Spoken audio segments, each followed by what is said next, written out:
14 do Evangelho de Marcos, desta feita vendo o verso 1 até o verso 11. Marcos 14, de 1 a 11, palavra do Senhor para os nossos corações. Então, abra aí a sua Bíblia, compartilhe a sua Bíblia com quem não tiver a Bíblia em mãos. Você que está acompanhando na internet, compartilhe aí também esta transmissão, mande aí nos seus grupos da família, de trabalho, seus colegas, amigos, compartilhe aí a palavra do Senhor, porque Deus tem uma palavra para o meu e para o seu coração. Então, Marcos 14, 1 ao 11, palavra do Senhor. Diz assim a palavra do Senhor. Eu estou lendo na versão King James atualizada. Diz assim: restavam somente 2 dias para a Páscoa e para a festa dos pães sem fermento. Os chefes dos sacerdotes e os mestres da lei buscavam um meio de surpreender Jesus em qualquer erro e assim poder condená-lo à morte. Entretanto, comentaram que não seja durante as festividades, para que o povo não se tumultue. E estando Jesus em Betânia, reclinado à mesa, na casa de certo homem conhecido como Simão, o leproso, achegou-se dele uma mulher, portando um frasco de alabastro, contendo valioso perfume, feito de nardo puro, e, quebrando o alabastro, derramou todo o bálsamo sobre a cabeça de Jesus. Diante disso, indignaram-se alguns dos presentes e a criticavam entre si. Para que este desperdício de tão valioso perfume? Um bálsamo como este poderia ser vendido por 300 denários e o dinheiro ser doado aos pobres. E a censuravam severamente. Deixai em paz, ordenou-lhe Jesus. Por que causais problemas a essa mulher? Ela realizou uma boa ministração para comigo. Quanto aos pobres, sempre os tendes ao vosso lado e os podeis ajudar, todas as vezes que o desejardes. Todavia, a mim nem sempre mentireis. A mulher fez tudo o que estava ao seu alcance. Derramou o bálsamo sobre mim, antecipando a preparação do meu corpo para o sepultamento. Com toda certeza, eu vos asseguro, onde quer que o evangelho for pregado por todo o mundo, será também proclamado a obra que esta mulher realizou, e isso para que ela seja sempre lembrada. E, depois disso, Judas Iscariotes, um dos 12, foi encontrar-se com os chefes dos sacerdotes com o propósito de lhes entregar Jesus. Ao ouvirem a proposta, eles ficaram muito satisfeitos e se comprometeram a lhe pagar algum dinheiro, e por isso ele procurava uma oportunidade para entregá-lo. Nós vamos orar. Obrigado, Cristiano. Nós vamos orar ao Senhor e pedir ao Senhor que nos ajude, que nos oriente, nos abra a porta à palavra e fale ao nosso coração de uma forma toda especial, como Ele tem falado à medida que nós caminhamos nessa exposição do Evangelho de Marcos, que já vão aí mais de 50 mensagens expositivas no Evangelho. Vamos orar ao Senhor. Pai querido, louvado e engrandecido seja o Teu nome. Senhor, eu quero Te agradecer por mais esta rica oportunidade de ministrar a Tua palavra ao coração da Tua igreja, ao coração de todos aqueles que nos acompanham na internet e aqueles que serão alcançados com a gravação. Ó Senhor, eu quero te agradecer porque esta série de Marcos tem abençoado a minha vida e com certeza a vida de centenas de pessoas.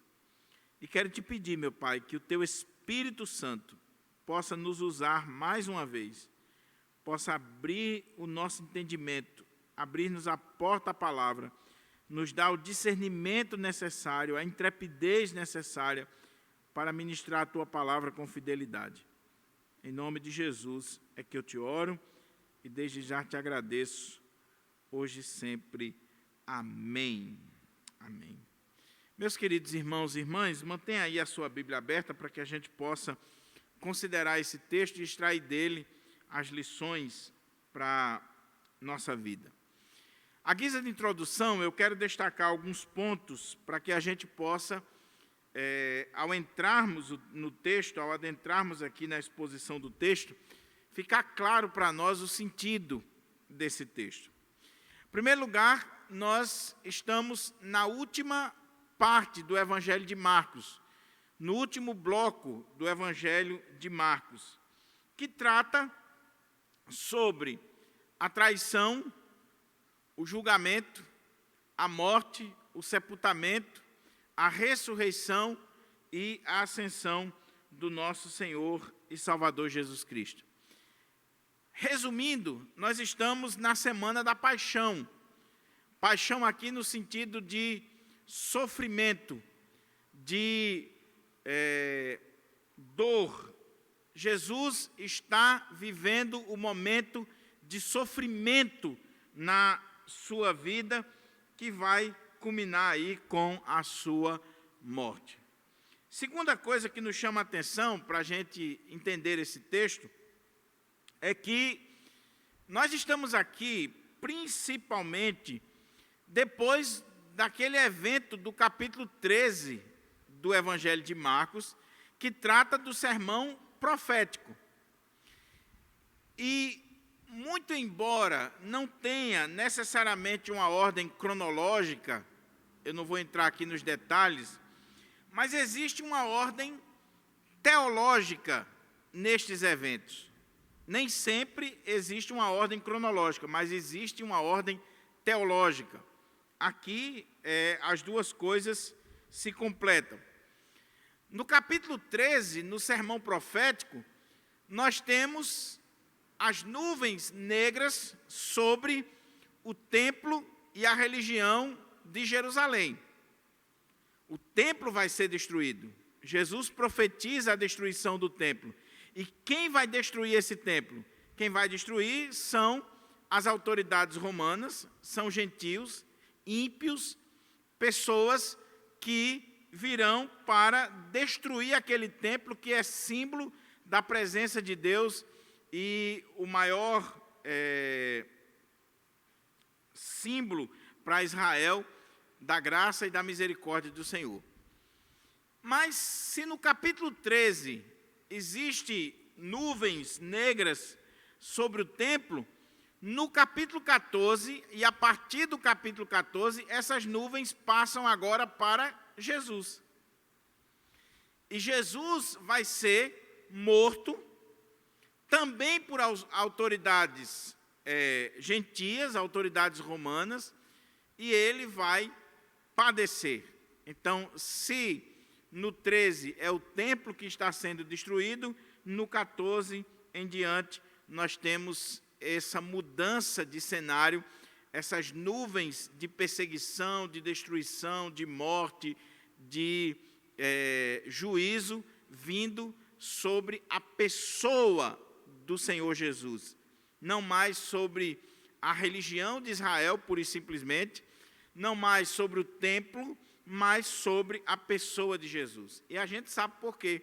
Porque Cristo está assumindo o nosso lugar, Cristo vai pagar pelos nossos pecados, Cristo vai morrer em virtude dos nossos pecados.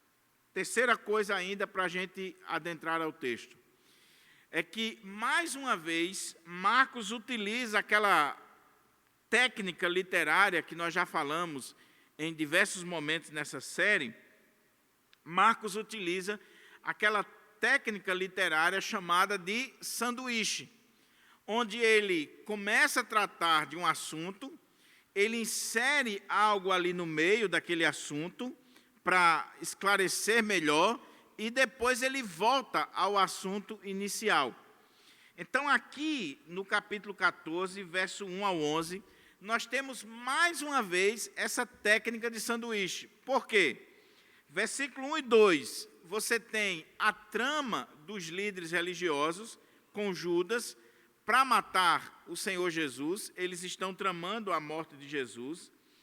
Depois do verso 3 até o verso 9, você tem Marcos chamando a atenção para esse exemplo de fé, de devoção, de amor, de desprendimento de uma mulher, que a gente vai ver na sequência que o nome dela é Maria, porque João vai colocar que é Maria. E aí, verso 10 e 11, ele volta à temática que abriu o capítulo, que é exatamente tratando sobre essa traição de Judas, junto com as lideranças religiosas de Israel, para matar o Senhor Jesus. Então, você tem aqui essa técnica de sanduíche. Começa a falar um assunto, insere algo no meio e, em seguida, volta àquela temática inicial. Agora, um ponto interessante ainda para a gente poder ir lendo o texto e extraindo as lições, é que o que tem a ver esse relato de uma traição, de um plano maligno para matar Jesus, com o caso dessa mulher, com o exemplo dessa mulher. Por que Marcos está colocando aqui, nessa técnica de sanduíche, esse exemplo dessa mulher no meio dessa história, no meio desses acontecimentos tão terríveis, que trata de uma trama relacionada ao Senhor Jesus? Nós vamos ver que Marcos capítulo 14, verso 1 ao 11, é um texto que mostra para nós uma fé verdadeira e uma fé falsa. Uma religião verdadeira e uma religião falsa. Mostra para nós um coração que realmente é devotado ao Senhor Jesus e um coração que, apesar de fazer parte da religião, apesar de ter convivido com Jesus, é um coração que não foi transformado, que não foi abençoado, e a prova é nas suas atitudes, na maneira como age estes homens. Então, Marcos vai colocar aqui o contraste entre essa mulher, uma mulher que no Evangelho de Marcos não aparece nem o nome, e é proposital para a audiência de Marcos e para o propósito de Marcos. Ele não chama atenção para ela, ele chama atenção para o que ela fez. E o que Judas está fazendo. A gente vai ver aqui, comece já a imaginar os contrastes entre Judas e essa mulher. Judas, um homem, discípulo do Senhor, chamado pelo Senhor, tesoureiro do colégio apostólico. Então, um homem que foi honrado, que foi privilegiado, um homem que tinha tudo para ser alguém, e essa mulher, que não era apóstola, não podia ser, que era uma mulher, e pelo fato de ser mulher era desprezada naquela cultura, mas que vai dar um exemplo aqui de uma fé verdadeira, de uma fé genuína, de alguém que realmente teve um encontro com o Senhor Jesus e a sua vida foi completamente transformada. Então, o texto ele está dividido em 3 partes, naturalmente. Primeira parte, o plano da traição. Segunda parte, esse exemplo de uma fé verdadeira.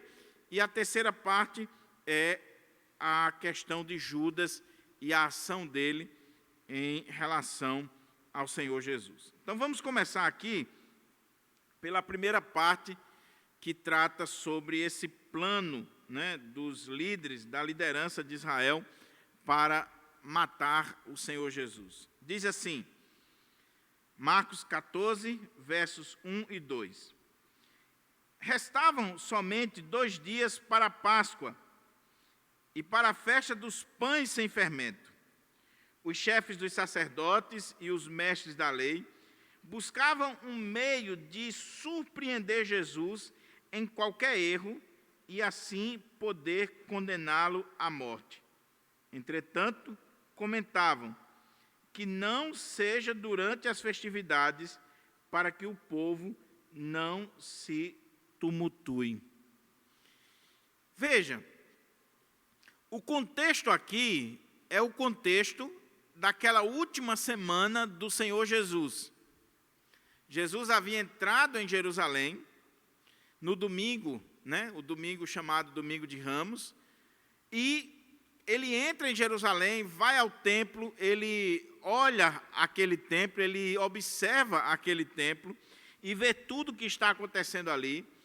E havia um costume em Jesus durante aquela semana. Ele entrava em Jerusalém cedinho, participava de tudo que estava acontecendo ali no templo, na sinagoga, os trabalhos que estavam acontecendo, e voltava e ia pernoitar em Betânia, que ficava a 5 quilômetros ali de Jerusalém, próximo de Jerusalém.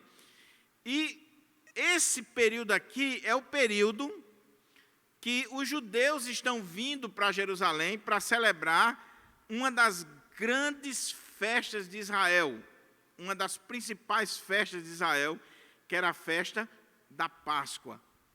A festa da Páscoa, que celebrava a libertação do povo judeu do Egito. Você conhece muito bem o que era a festa da Páscoa e a festa dos pães sem fermento, dos pães asmos, que elas acabaram se juntando. Por quê? Porque elas falam de um mesmo momento, de uma mesma circunstância.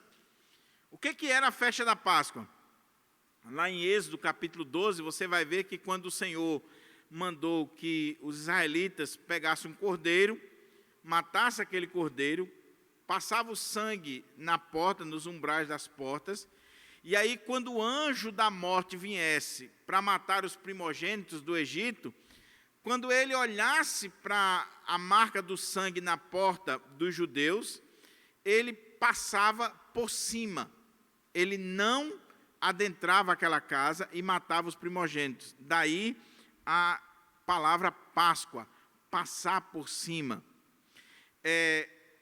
E aí os judeus, eles colocaram isso como memorial. O Senhor estabeleceu isso na vida deles como memorial.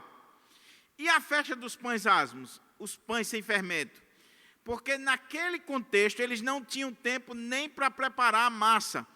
Porque na hora que o faraó e que todos os homens do Egito, eles viram os seus primogênitos mortos, viram tudo aquilo que Deus estava fazendo, eles iriam mandar o povo embora e o povo deveria estar pronto, com sandália nos pés, arrumado, tudo organizado para saírem do Egito. Então eles não tiveram tempo nem de levedar a massa, de usar fermento para levedar a massa.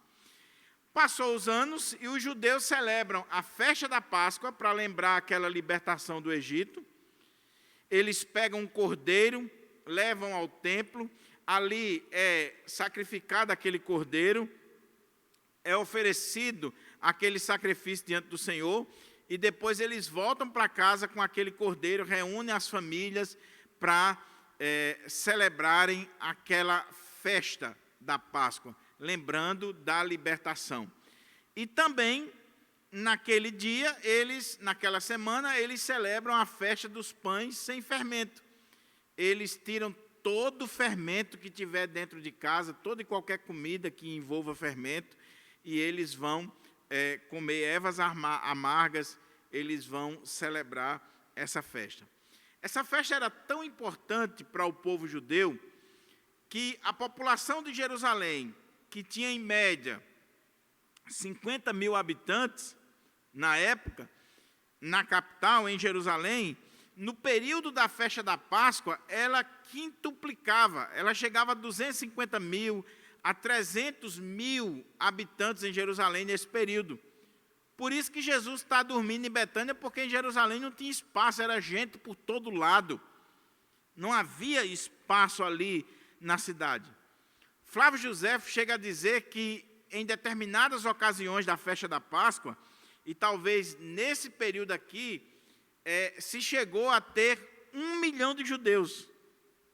Alguns querem dizer que Flávio Josefo está usando uma linguagem hiperbólica, porque o cálculo mais racional seria em torno de 300 mil, no máximo aí 400 mil. Mas só isso você já entende o quanto essa festa era importante e é para o judeu. E nós estamos exatamente onde o mundo inteiro celebra a festa da Páscoa, né? A chamada Semana Santa, que é outra história, como é que a festa da Páscoa, a festa dos pães sem fermento, ela vai se tornar Semana Santa. Abrindo um parênteses, hoje eu comprei um livro muito bom, que foi lançado pela editora CPAD, a casa publicadora, de um dos maiores historiadores do mundo, chamado Dr. Justo Gonzalez.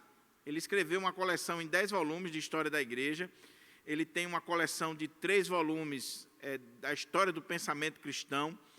Ele é um cubano que mora nos Estados Unidos, dá aula nas maiores universidades do mundo, na área de História da Igreja, principalmente.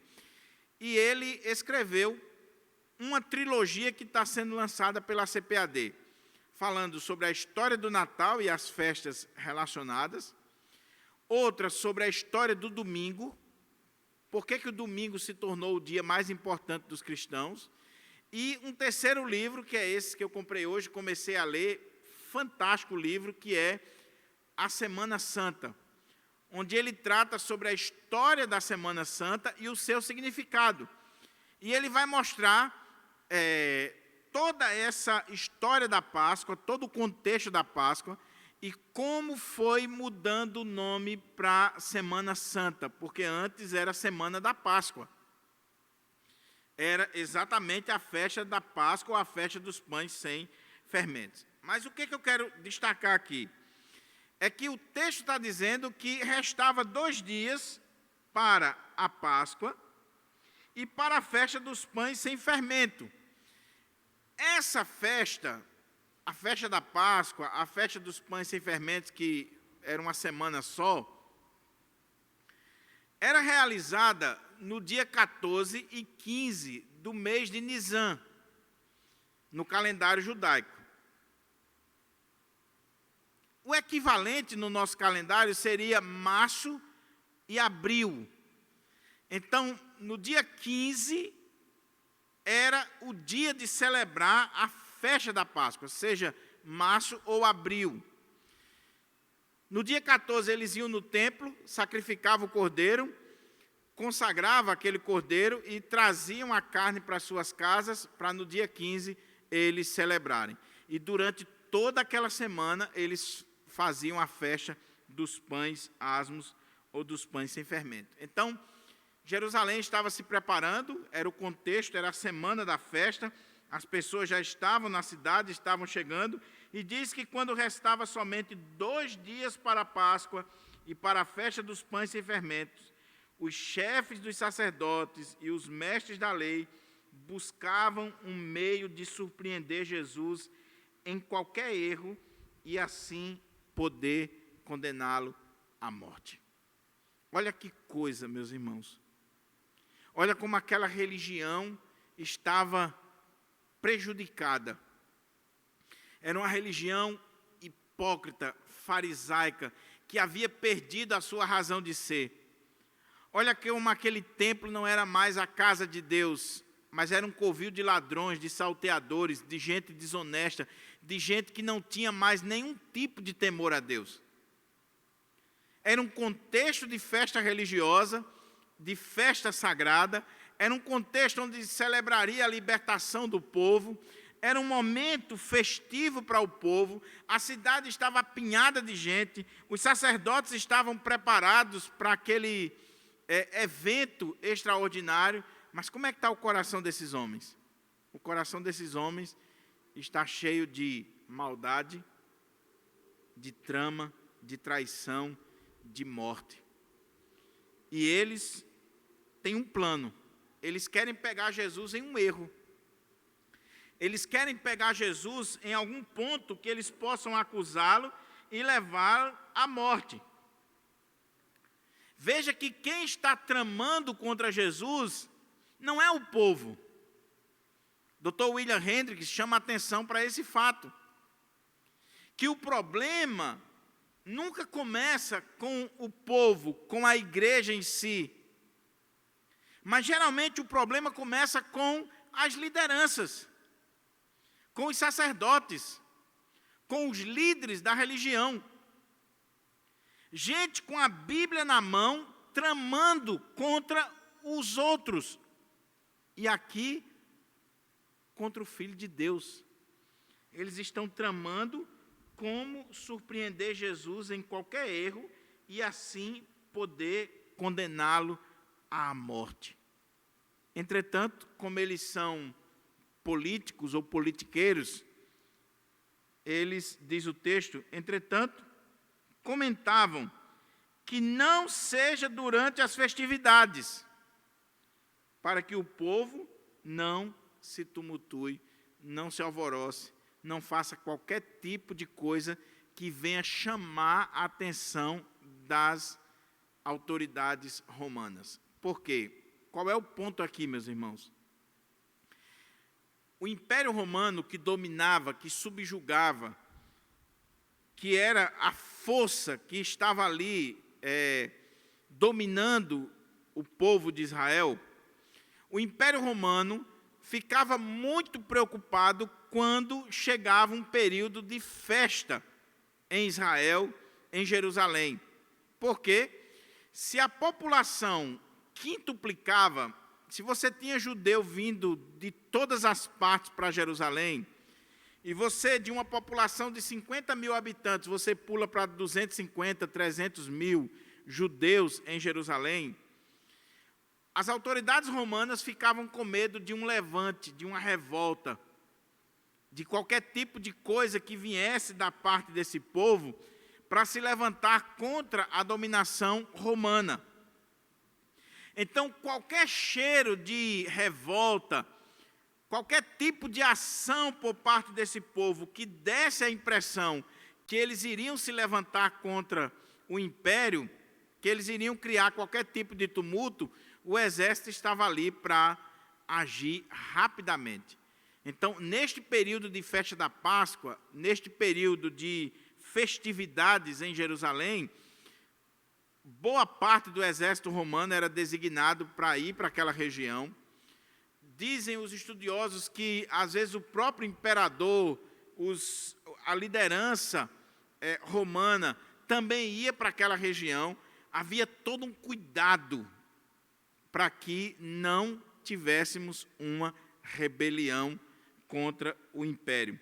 E aí esses sacerdotes, esses líderes, esses mestres da lei, eles queriam pegar Jesus, só que eles não podiam fazer isso publicamente.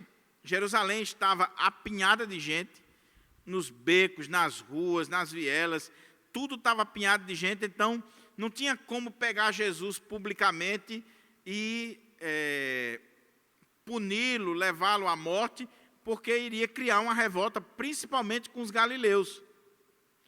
Jesus tinha popularidade. Então, o que eles precisavam? Eles precisavam de alguém que entregasse Jesus de forma muito silente. Era preciso criar um plano que não alvoroçasse o povo, e a ideia deles é que não fosse durante a festa da Páscoa, as festividades. Por quê? Porque chamaria muito a atenção do império, a atenção do povo, e iria criar uma situação que fugiria o controle deles. Bem, aqui a gente já pode tirar algumas lições para nós. Primeiro, cuidado quando líderes religiosos quando homens que se apresentam como homens de Deus, com a Bíblia na mão, mas estes homens estão agindo com trama, estes homens estão agindo com maldade, estes homens estão com a Bíblia na mão, matando pessoas, destruindo pessoas, agindo com impiedade, sem coração. Irmãos, que coisa triste, não são homens comuns, são líderes, são sacerdotes, são mestres da lei, gente que carrega a Bíblia debaixo do braço, que está tramando a morte do Filho de Deus.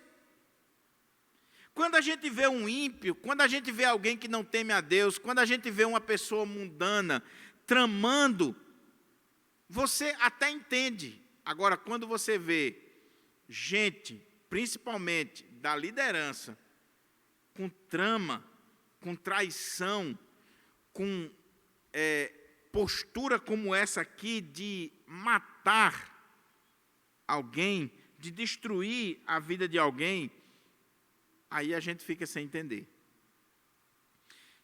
Detalhe, hoje talvez as pessoas não tenham coragem de fazer uma trama como essa, de matar literalmente uma pessoa. Existem casos aí de lideranças religiosas que até tramam a morte dos outros. Recentemente a gente viu aqui no Brasil aí uma suposta liderança religiosa, uma pastora que matou o seu esposo, que também era pastor, e que está pagando por isso. Mas existe hoje a chamada cultura do cancelamento, onde você destrói a vida de alguém sem nenhum tipo de piedade, de remorso. E quando isso é feito pela liderança da igreja, é dramático. É dramático. Estuda, por exemplo, a história dos grandes teleevangelistas dos Estados Unidos. Haviam brigas e mais brigas por aqueles que eram os grandes pregadores da televisão americana, e um ficava perseguindo o outro, destruindo o outro e investigando a vida do outro e tentando apagar a luz do outro. Como eu disse, quando existe isso no mundo, a gente entende. Agora, quando existe no meio do povo de Deus, e principalmente pela liderança do povo de Deus, aí a gente fica assustado. Eram sacerdotes que estavam tramando a morte do Filho de Deus. Homens com a Bíblia na mão, que conheciam a Bíblia, que pregavam a Bíblia, que oravam, que sacrificavam, que deveriam aconselhar o povo e guiar o povo. Eles eram os principais que estavam tramando. Eu queria recomendar aqui outro livro. Pastor Antônio Carlos Costa. Tenho algumas diferenças com ele do ponto de vista político e ideológico. Mas pastor Antônio Carlos Costa, fruto da exposição dele no Evangelho de Marcos, ele está escrevendo uma trilogia chamada Azorrague, os conflitos de Cristo com a liderança religiosa de seu tempo. E o pastor Antônio Carlos Costa, naquele livro, que foi lançado só o primeiro volume pela Mundo Cristão, ainda vão vir 2 volumes, ele chama a atenção exatamente para isso. Como é triste você ver que homens, entre aspas, de Deus, têm a capacidade de tramar a morte de alguém, ou de destruir alguém, ou de perseguir alguém, ou de tentar acabar com a vida de alguém. Segunda coisa, é que esse texto coloca para nós, de forma muito clara, que os planos dos homens são frustrados. Eles tramaram que não seria durante a festa. Eles conversaram entre si, olha, nós temos que pegar ele no erro, nós temos que matá-lo, mas não podemos fazer isso durante a festa para que o povo não fique em tumulto. Só que os planos dos homens não são os planos de Deus. No plano de Deus, na economia divina, na soberania divina, Deus já havia determinado que Jesus morreria na festa da Páscoa. Por quê? Por causa de toda a teologia bíblica que está em volta desse evento da morte de Jesus. Jesus é o nosso Cordeiro Pascal, como diz Paulo, lá na carta aos Coríntios, capítulo 5. Jesus é o Cordeiro de Deus que João Batista olhou e disse: eis o Cordeiro de Deus que tira o pecado do mundo. Jesus vai morrer para nos libertar. Então, existe um paralelo teológico entre o que aconteceu com o povo de Israel no Egito, entre aquela festa da Páscoa, aquele sangue do Cordeiro que foi colocado nas portas, e com aquele sangue o povo foi liberto da morte, foi livre da morte, e o que aconteceu com Jesus Cristo na cruz do Calvário. Ele é o Cordeiro de Deus, ele é aquele que derramou o seu sangue para nos livrar da morte, para nos livrar do inferno, e ele teria que ser sacrificado durante a Páscoa. Não poderia ser em outro momento. Então, por mais que os sacerdotes, a liderança, achem que estão no controle e tramem e criem os seus planos e façam as suas coisas, Deus é quem está com as rédeas da história na sua mão, e Deus havia determinado que seria durante a Páscoa.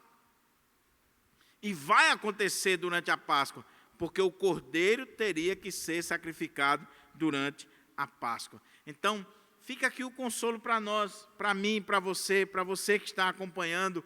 Os homens, por mais que eles sejam autoridades, sacerdotes, lideranças, mestres, pastores, doutores, seja o que for, eles tramam, eles agem na surdina, eles criam os seus planos, os seus decretos, os seus documentos, as suas decisões para destruir o outro, para acabar com o outro, mas Deus é quem está no controle. Deus é quem tem o domínio da história. Deus é quem tem o domínio. E a outra coisa que a gente pode ver aqui nesse texto é exatamente essa beleza da teologia bíblica, que eu não tenho como explorar aqui em detalhes, mas que dá para você entender. Cristo é aquele que morreu como cordeiro para nos dar vida, para nos livrar da morte. E nós, uma vez que temos o sangue de Cristo na nossa vida, nós estamos protegidos da ação do maligno, da morte na nossa vida. Então, essa é a primeira parte do texto. Segunda parte do texto, que ele vai mostrar agora, veja o contraste.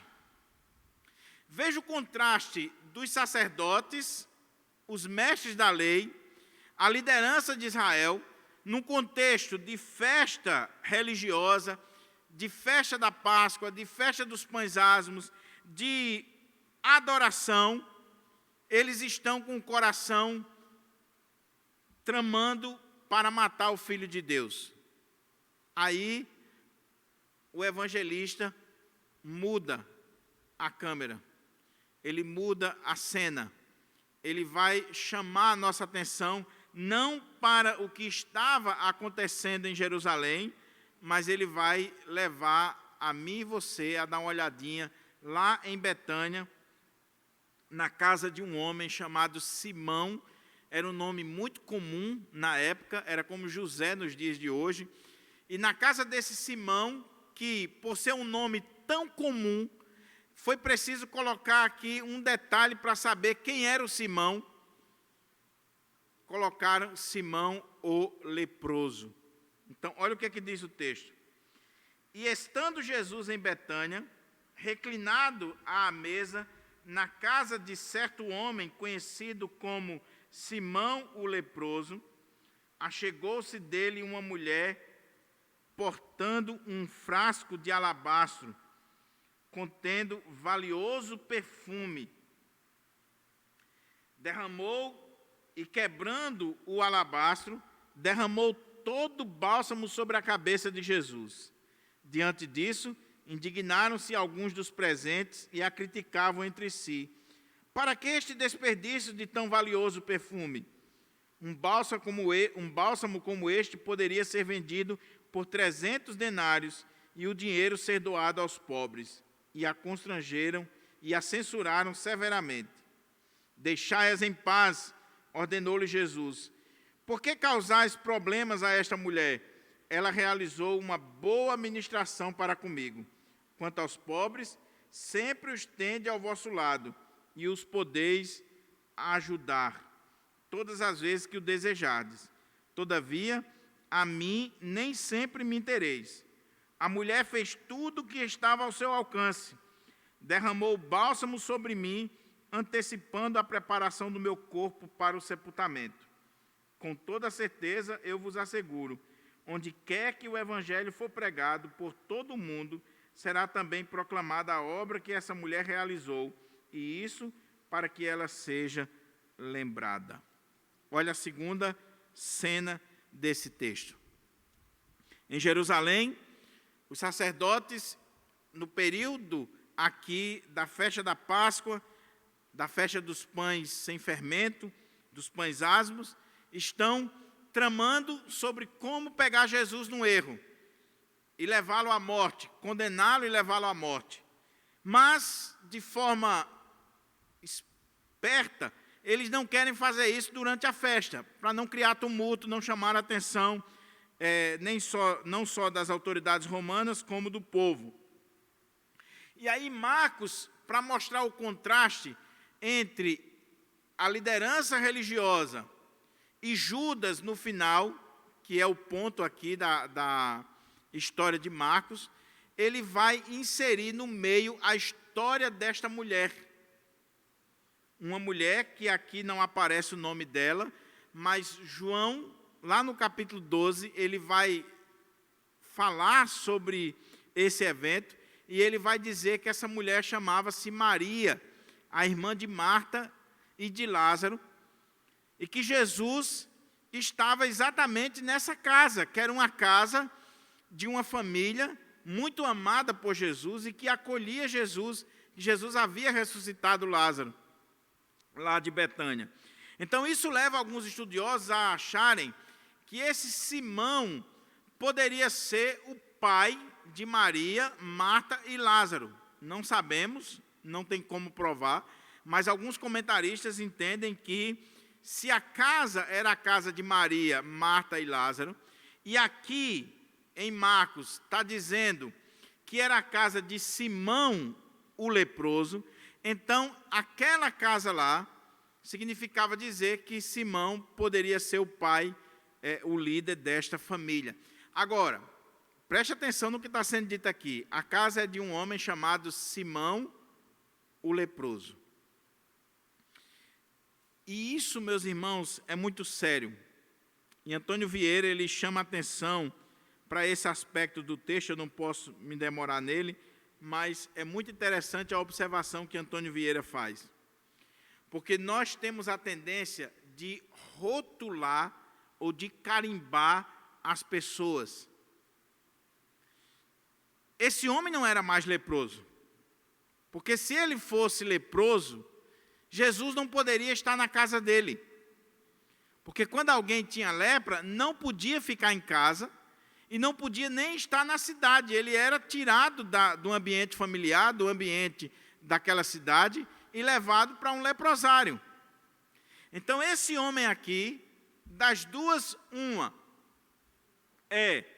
primeiro, ele não era mais leproso, e por isso que Jesus está na casa dele. Segundo, ele já poderia ter morrido nessa época. E aí, está sendo dito que era a casa de Simão o leproso, não porque ele estava lá, mas ele já tinha morrido, mas você diz, é a casa de fulano de tal. Ele era o líder, era o cabeça daquela casa. Mas o fato é que mesmo este homem, alguns estudiosos entendem que ele foi curado por Jesus, que Jesus curou ele, e por isso que Jesus está ali naquela casa.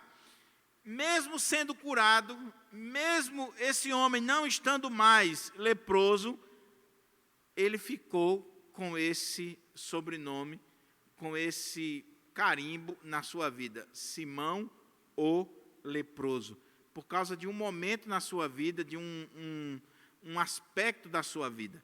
E a gente precisa ter cuidado, porque às vezes a gente age assim com as pessoas. Nós carimbamos ela por causa de um momento na vida dela, de uma circunstância da vida dela, nós carimbamos ela para sempre como leproso, como isso, aquilo e aquilo outro. E a gente precisa ter cuidado. E diz o texto que Jesus estava ali naquela casa, No momento que ele está à mesa, e a mesa não era como as nossas mesas, né, alta, com cadeira. Não, a mesa ficava quase rente ao chão, e a pessoa se deitava praticamente ali, se assentava para tomar as refeições.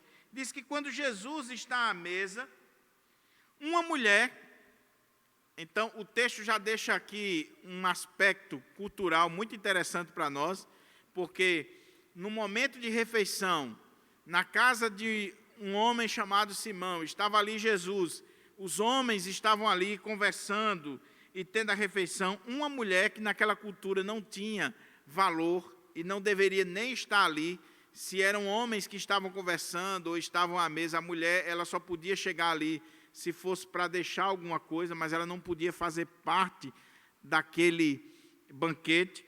Mas diz o texto que uma mulher, ela chegou-se aonde Jesus estava, e diz que ela portava um frasco de alabastro. Olha o que diz o texto: contendo um valiosíssimo perfume. Aí o texto vai dar o detalhe: feito de nardo puro. De nardo puro. Todo o texto destaca para nós a beleza e a preciosidade do perfume que essa mulher está trazendo. Primeiro, ele estava em um vaso que era caríssimo, um vaso de alabastro, um vaso de pedra, um vaso precioso, e era precioso porque o que ia ser colocado nele era precioso. Então, primeira coisa. Segunda coisa, o texto diz que ela trouxe um valioso perfume neste vaso. Mas era algo tão extraordinário, era um perfume tão precioso, que o texto vai chamar a atenção que era feito de nardo puro. E esse nardo puro era uma matéria-prima que era importada da Índia na época. Então não era todo mundo que possuía esse tipo de matéria-prima ou desse perfume aqui. Era um perfume que não existia em Israel, era importado. Era trazido para as pessoas que tinham muito dinheiro. A gente vai ver aqui no texto que quando os discípulos, e principalmente Judas, que João vai colocar que foi Judas que fez isso, eles vão recriminar a ação daquela mulher, eles dizem que aquele perfume poderia ser vendido por 300 denários. O que era um denário? O salário de um trabalhador por um dia. 300 denários era o que um trabalhador ganhava num ano. Então esse perfume era tão caro, mas tão caro, que você tinha que trabalhar um ano inteiro para comprar esse perfume. Traga para os nossos dias.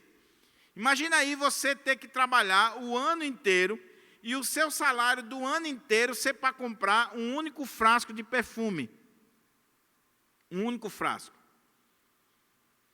Dizem alguns comentaristas que esse tipo de perfume aqui, as jovens, elas começavam a comprar gota a gota e iam juntando, que é para o momento mais especial da sua vida, que seria o momento do casamento. Então elas juntavam a vida toda esse perfume e era guardado com o maior cuidado. Então essa mulher, ela traz esse perfume, esse nardo puro, essa essência preciosa, caríssima. E diz o texto que ela não chegou e simplesmente colocou umas gotazinhas sobre Jesus. Por quê? Era comum na cultura da época, quando você recebia um hóspede em casa, alguém de honra, de respeito, e você queria honrar aquela pessoa, você colocava uma gotinha de perfume na cabeça dela.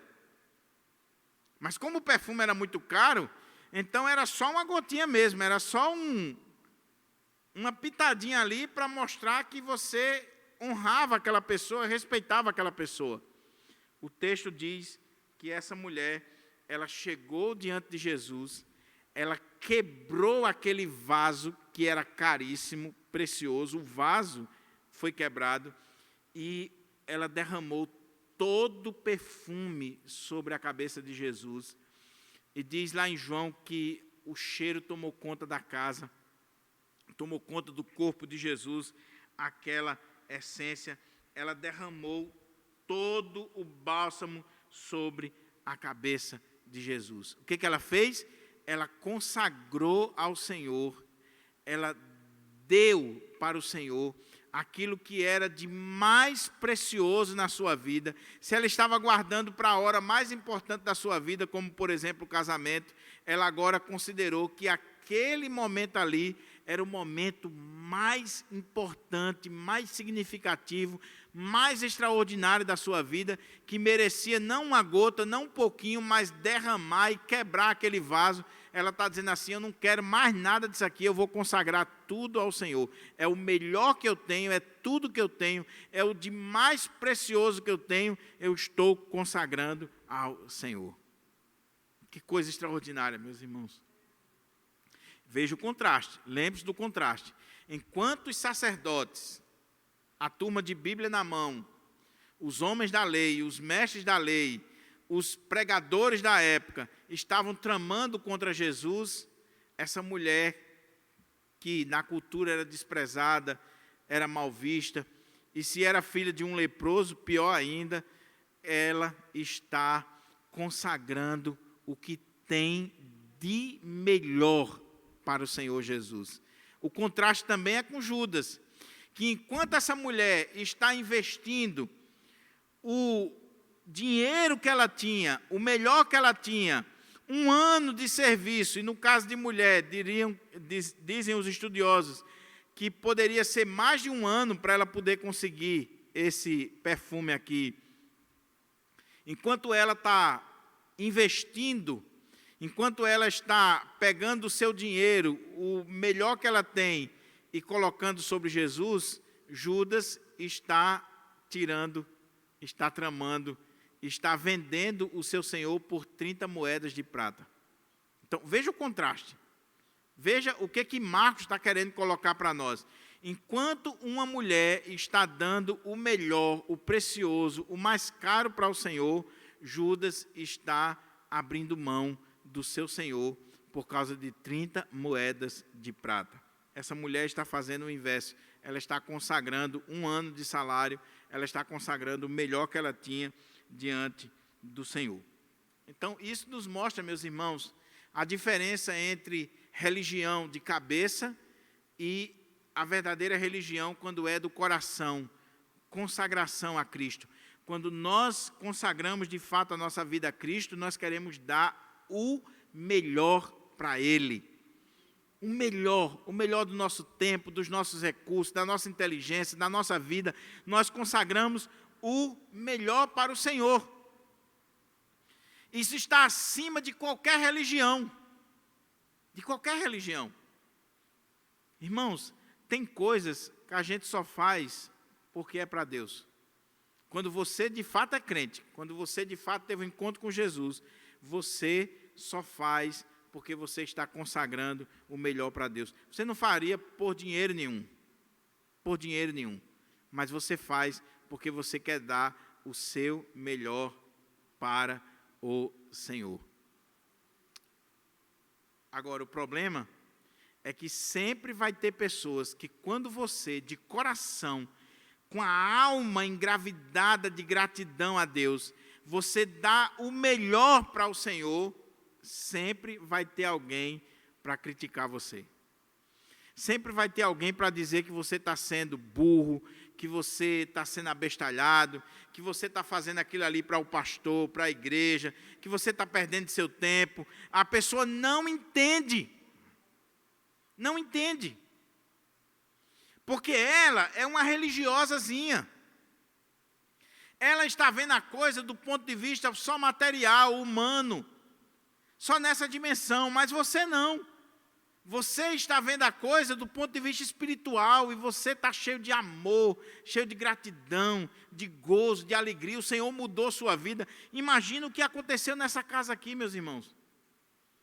Essa mulher viu o seu irmão ser ressuscitado. Essa mulher pode ter visto se Simão é o seu pai ser curado. E todas as vezes que Maria aparece na Bíblia, 3 vezes aparece. Todas as vezes ela está aos pés de Jesus, ela está adorando Jesus, ela está consagrando a sua vida ao Senhor Jesus. Por quê? Porque ela tem um coração voltado para o Senhor Jesus. Aqui é a verdadeira conversão. Aqui está acima de qualquer religião. Os sacerdotes estão preocupados com ritos, com regras, com sacrifícios humanos. Aqui é uma mulher que está consagrando o seu melhor para o Senhor. Diante disso, olha o que é que diz o texto. Indignaram-se alguns dos presentes e a criticavam entre si. Para que este desperdício de tão valioso perfume? Veja, meus irmãos, o que aqueles caras tinham a ver com isso? O perfume era dela, a vida é dela, ela vai fazer o que ela quiser. Mas quando você não tem o coração na obra de Deus, quando você não é apaixonado por Jesus, você não ama a Deus de verdade, e você está vendo o outro ser e fazer, você não fica em paz, você não fica feliz. Então você vai criticar, você vai dizer alguma coisa, você vai se indignar. Eu li um comentarista que ele disse assim: nem todo mundo é chamado a consagrar o melhor que tem para o Senhor, no sentido de oferecer o bálsamo, o nardo puro. Mas se você está vendo alguém fazer, meu irmão, fique quieto, deixa o outro. Não se meta na vida do outro. Se o outro está querendo dar o melhor que ele tem para a obra de Deus, e você não quer, você não faz, deixa o outro fazer. Mas eles ficaram indignados e começaram a criticar e falar: para que este desperdício? E veja, meus irmãos, João vai dizer que quem levantou essa bola aqui foi Judas. E olha o que o texto diz. Um bálsamo como este poderia ser vendido por 300 denários e o dinheiro ser doado aos pobres. E a censuraram severamente. Para que este desperdício? 1 ano de salário, muito dinheiro. A gente poderia pegar todo esse dinheiro, dar aos pobres, ajudar pessoas.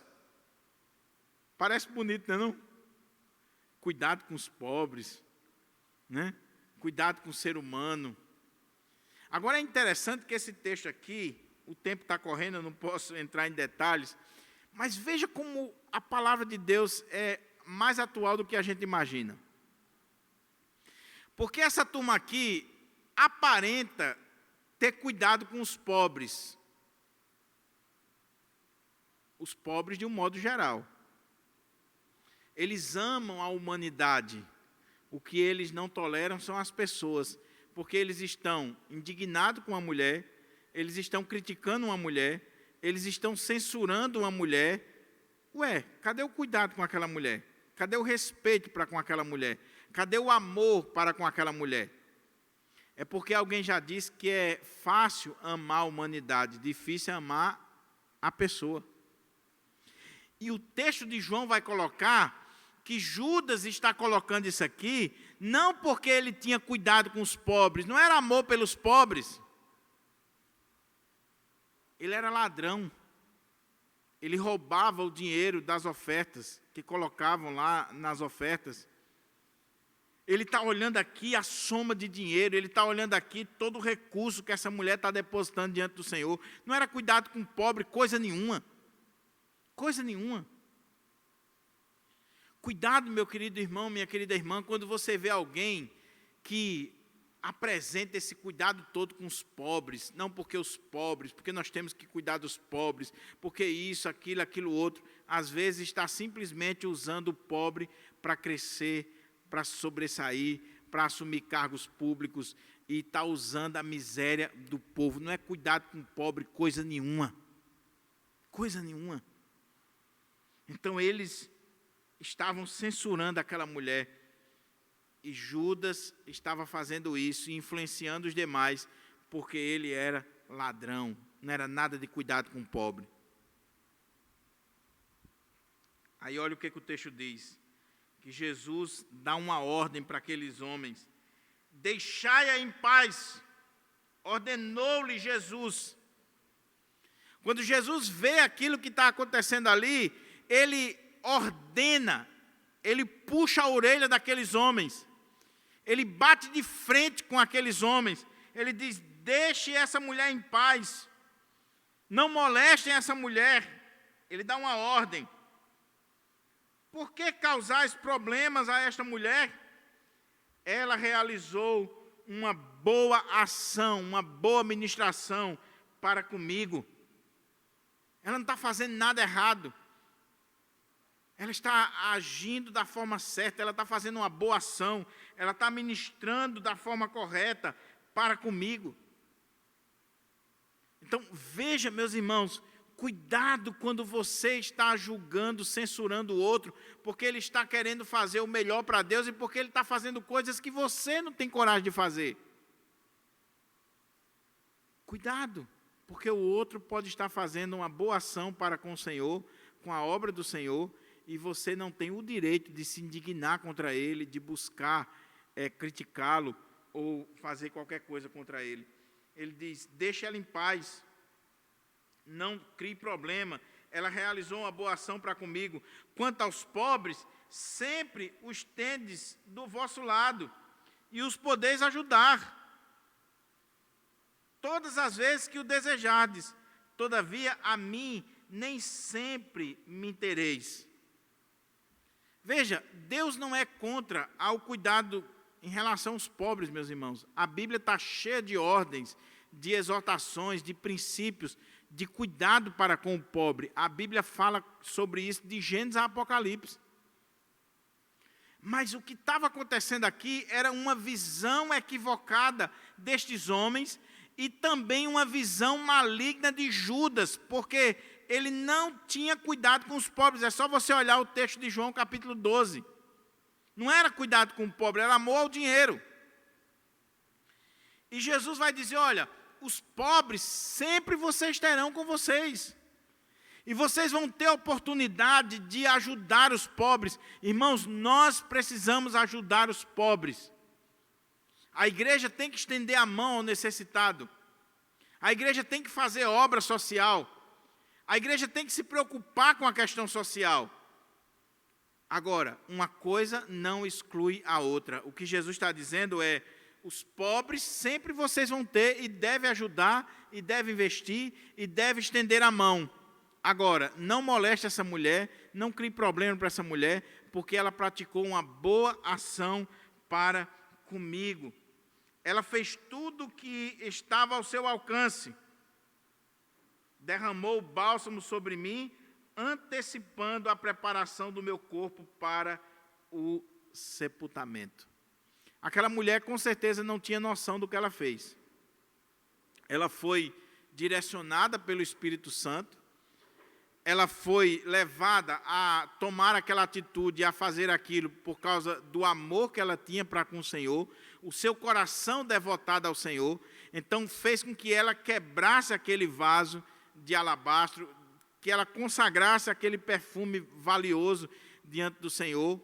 Mas o Senhor Jesus está dizendo que o que ela fez tem um significado muito mais profundo do que a gente possa imaginar. Não era uma questão pura e simplesmente econômica ou religiosa. Não era simplesmente uma consagração de algo diante do Senhor. Ele está dizendo que aquela mulher, ela estava agindo, preparando o seu corpo para o sepultamento. Ou seja, mais uma vez, Jesus está profetizando e está mostrando o que vai acontecer com ele há 3 dias na frente, na sexta-feira. E aquela mulher, direcionada por Deus, mesmo sem ter noção disso, ela está preparando o corpo de Jesus para o sepultamento. Seria tão apressado o que aconteceu com Jesus, que ele não teria nem condições de ter o corpo preparado devidamente para o sepultamento. Mas aqui, essa mulher já está antecipando por obra e graça de Deus. por obra e graça de Deus. Pastor, como é que o senhor disse que o corpo de Jesus não foi nem preparado assim, com tanto cuidado, para o sepultamento? Ele foi tirado às pressas da cruz, foi sepultado. Chegando 6 horas da tarde, não se podia fazer mais nada. Tem o sábado para descanso. No domingo, as mulheres, mulher que gosta das coisas bem feitas, mulher que gosta das coisas realmente, principalmente para Deus, para as coisas de Deus, as mulheres são extraordinárias. O que as mulheres vão fazer no sepulcro no domingo? Elas vão para lá para cuidar do corpo de Jesus da forma devida. Elas viram que ficou faltando alguma coisa e elas vão lá para fazer o melhor. Mas aí ele já tinha ressuscitado. Aqui essa mulher, de forma providencial de Deus, ela estava antecipando o sepultamento do Senhor Jesus. Ou seja, enquanto aqueles homens estão olhando numa visão humana, material, carnal, o Senhor está agora abrindo as cortinas e dizendo assim: vocês não entenderam nada. Essa mulher praticou uma boa ação para comigo. Essa mulher está fazendo algo que realmente glorifica a Deus. Essa mulher está com esse perfume preparando o meu corpo para o sepultamento. E eu digo mais para vocês, com toda certeza, eu vos asseguro, onde quer que o evangelho for pregado por todo mundo, será também proclamado a obra que esta mulher realizou, e isso para que ela sempre seja lembrada. Onde quer que o evangelho fosse pregado, e hoje aqui, 2022, essa mulher está sendo lembrada, e o que ela fez está servindo de lição para mim e você. Qual é a lição que a gente pode tirar aqui? Meu irmão, você tem dado o seu melhor para Deus? Você tem consagrado o que é de melhor na sua vida, de mais precioso, de mais caro? Você tem consagrado para Deus? Você tem investido no reino de Deus aquilo que é o melhor que você pode dar? Você não está dando para homens, você não está dando para instituições, você está fazendo para Deus. Você está consagrando a Deus. Faça isso. Não seja religiosozinho. Não, faça o seu melhor. Dê o que é de mais precioso. A sua vida, os seus dons, os seus talentos, a sua juventude, o melhor dos seus recursos, o melhor que você puder, consagre ao Senhor. Vai ter gente criticando? Vai. Vai ter gente indignada com você, porque ela não tem coragem de fazer aquilo. Vai ter gente censurando você, zombando de você, mas o importante é que o Senhor está vendo a boa ação que você está fazendo, aquilo que você está consagrando, aquilo que você está colocando diante dEle. Irmãos, como eu disse, tem coisa que a gente só faz porque é para Deus. O diácono Gustavo trabalha o dia todo como professor, mas está aqui, servindo, fazendo a obra do Senhor, tocando, cantando, tem filho, tem esposa. Diácono da Silva, trabalha na nossa igreja praticamente 24 horas, e tantos irmãos, as meninas da transmissão que estão aqui, trabalhando de graça, fruto da gratidão no seu coração, dando o melhor, fazendo o melhor, estudando o programa, indo atrás de informações. Então, faça, não faça para homens. Se você está fazendo para homens, ok, você está fazendo para homens, pode fazer de qualquer jeito, mas a gente não faz de qualquer jeito, mesmo para homens. Ninguém faz meia boca lá na empresa onde trabalha, na escola, em casa, você não quer nada meia boca. Então, se para homens falíveis, pecadores como nós, a gente sempre faz o melhor, e sempre é o melhor que eles querem, imagine para Deus. Se você está fazendo para Deus, faça o melhor que você puder. Consagre o melhor para o Senhor. Eu sempre fico triste, meus irmãos, quando as pessoas dizem assim, por exemplo, nosso templo aqui foi construído. E tem alguns enviados de Satanás, do capeta, que ao invés de se alegrar de ver a igreja bonita, o templo bonito, a bancada bonita, vem criticar. Ah, para que este desperdício? Para que esse luxo todo? Para que isso, para aquilo outro? Agora, o mesmo miserável que fala da bancada de Pirangi, que fala da iluminação, que fala do som, das câmeras, de tudo que foi feito aqui, que realmente tem sido feito com amor, com carinho, para ser o melhor que a gente pode, o mesmo miserável que vem criticar, na casa dele ele quer porcelanato, ele quer televisão de boa qualidade, ele quer os azulejos da melhor marca, ele não quer nada meia boca, ele não quer um carro qualquer, ele quer o melhor, mas quando é para Deus, para as coisas de Deus, qualquer coisa serve. Não, tem que ser o melhor que a gente puder fazer. Mas caminhando para a conclusão, agora veja o contraste que Marcos pintou para nós com essa história da mulher, ele agora vai contrastar com Judas. E depois disso, Judas Iscariotes, um dos 12, foi encontrar-se com os chefes dos sacerdotes com o propósito de lhes entregar Jesus. Ao ouvirem a proposta, eles ficaram muito satisfeitos e se comprometeram a lhe pagar algum dinheiro. E por isso ele procurava uma oportunidade para entregá-lo. Depois dessa situação, que Judas estava recriminando essa mulher, que Judas estava censurando, que estava com esse papo ideológico de cuidado com os pobres, que não era nada de cuidado com os pobres, não tinha nada de pobre aqui, era questão de usura com dinheiro mesmo. Judas, ele que já vinha decepcionado com Jesus, já vinha com o coração amargurado com tudo aquilo que ele estava vendo em Jesus. E a grande questão é, por quê? Por que ele ficou assim? Talvez porque ele imaginou um reino humano, político, poderoso, e o Senhor Jesus entra em Jerusalém montado no jumento. Jesus não vai bater de frente com os romanos. Jesus está pregando amor. Jesus está pregando reconciliação. Jesus está dizendo que vai morrer, que vai ser preso, que vai isso. E Judas está dizendo, eu entrar numa furada dessa? Estou fora, eu vou sair, eu estou só esperando a hora certa para sair, mas eu vou sair, pelo menos, tendo um lucrozinho, ganhando um dinheirinho, né, entregando ele e ganhando alguma coisa. E nesse contexto aqui, que mais uma vez ele é repreendido, ele sai dali e vai tramar com os líderes religiosos e dizendo, olha, eu tenho uma proposta para vocês, se vocês me derem algum dinheiro, eu vou criar uma situação, não vai ser um negócio assim público, eu sei onde ele vai orar, eu sei os locais onde ele gosta de estar, então eu dou uma senha para vocês, eu vou dar um beijo nele, e aí vocês chegam e prendem e tal, e diz que ele procurava uma boa ocasião para entregar Jesus. Esse homem andou com Jesus, foi chamado por Jesus, foi respeitado, foi honrado.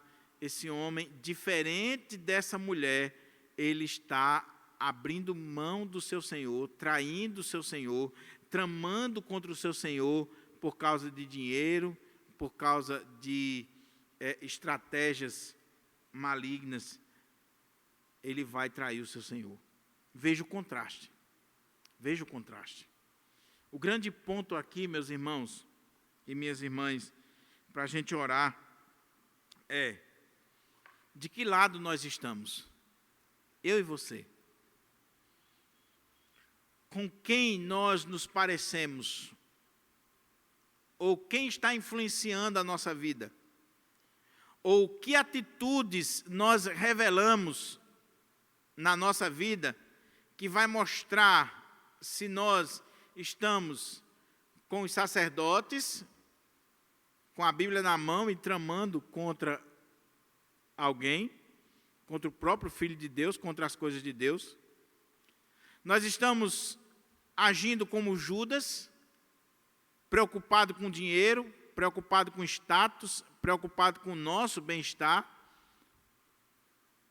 e assim nós traímos o Filho de Deus por coisas que nos dão um prazer momentâneo, uma segurança momentânea, ou nós estamos do lado dessa mulher que ama tanto o Senhor e tem um coração tão devotado ao Senhor que está disposta a consagrar o melhor que tem, o mais precioso, o melhor que ela pode dar, ela está colocando diante do seu Senhor. De que lado nós estamos? Quem nós vamos imitar? Quem é o nosso exemplo? Quem nós vamos estar agindo na nossa vida? E a outra coisa, nunca esqueça, Deus na sua soberania, Ele dirige a história, Ele controla a história, e Ele fez com que o seu Filho morresse por mim e você. E Marcos agora vai mostrar todo esse drama, essa paixão de Jesus, essa ação dos homens, mas que o que está por trás é a ação soberana de Deus, para trazer paz, conforto e consolo para a nossa vida. Amém? Vamos orar?